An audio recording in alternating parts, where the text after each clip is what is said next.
पोखरा 4 बोलिए बुद्ध रूप अवतार भगवान के जय हो। आज महाशिवरात्रिको अवसरमा अहिले पोखरा 4 अहिलेको यो कलियुगको अवतार दशौं अवतार भगवानले साँझको 9 बजेको अवस्थामा अहिले भजन कीर्तन भइरहेको दिउँसो भजन प्रतियोगिता भएको अवस्था थियो भने अहिले पनि उत्तिकै छ रमाइलो भने एकापट्टि रमाइलो भजनको रमाइलो छ भने अर्कोतर्फ भजन सुन्दै जय होस्। अहिले भजन सुन्दै अनि यतापट्टि चाहिँ पुरा होइन पुरा भक्तजनहरू चाहिँ उखु पड्काउँदै भगवानलाई चाहिँ खुसी बनाउँदै गरेको यो अवस्था छ अहिले यो पालि भने यो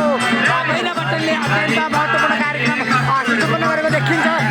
अत्यन्त रमाइलो कार्यक्रमको बिचमा हामी यहाँ छौँ अहिले भक्तजनहरू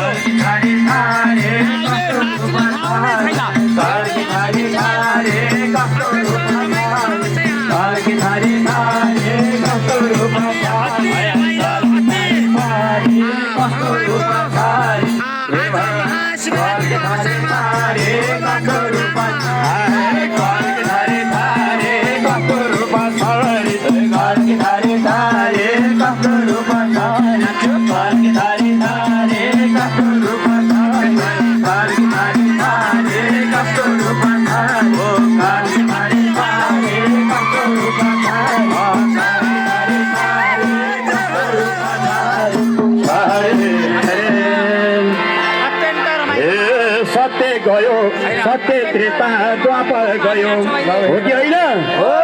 ए सत्य त्रेता द्वापर गयो एक कली चलिरह्यो सत्य त्रेता द्वापर गयो एक कली चलिरह्यो धर्म कर्म हराइ गयो। ए दिदी ए मनै जलिरह्यो यो कलीको दुर्दशा हेरेर नबसा यो कलीको दुर्दशा हेरेर नबसा यो कलीको हेरेर नबसा यो कलीको दुर्दशा हेरेर नबसा यो कलीको दुर्दशा हेरेर नबसा यो कलीको दुर्दशा हेरेर नबसा यो कलीको दुर्दशा हेरेर नबसा यो कलीको दुर्दशा हे भगवान हेरेर नबसा यो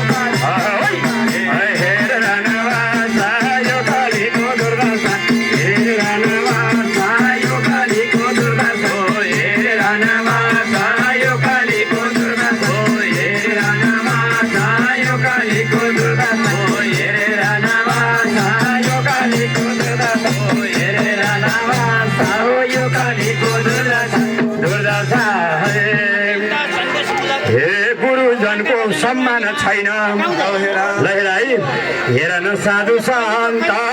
गुरुजनको सम्मान छैन यहाँ हे हेर न साधु सन्त क्षुद्र वचन पाप कर्म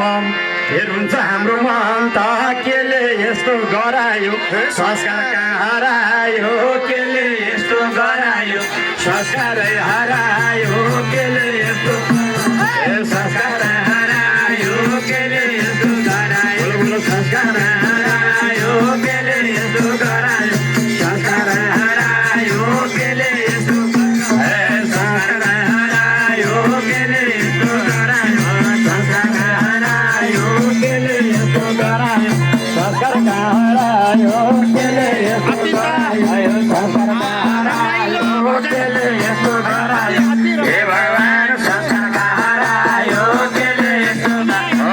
संस्कार हरायो केले यस्तो रमाइलो छ अहिले हामी सर्वेश्वर मन्दिरको प्राङ्गणमा अहिले महाशिवरात्रिको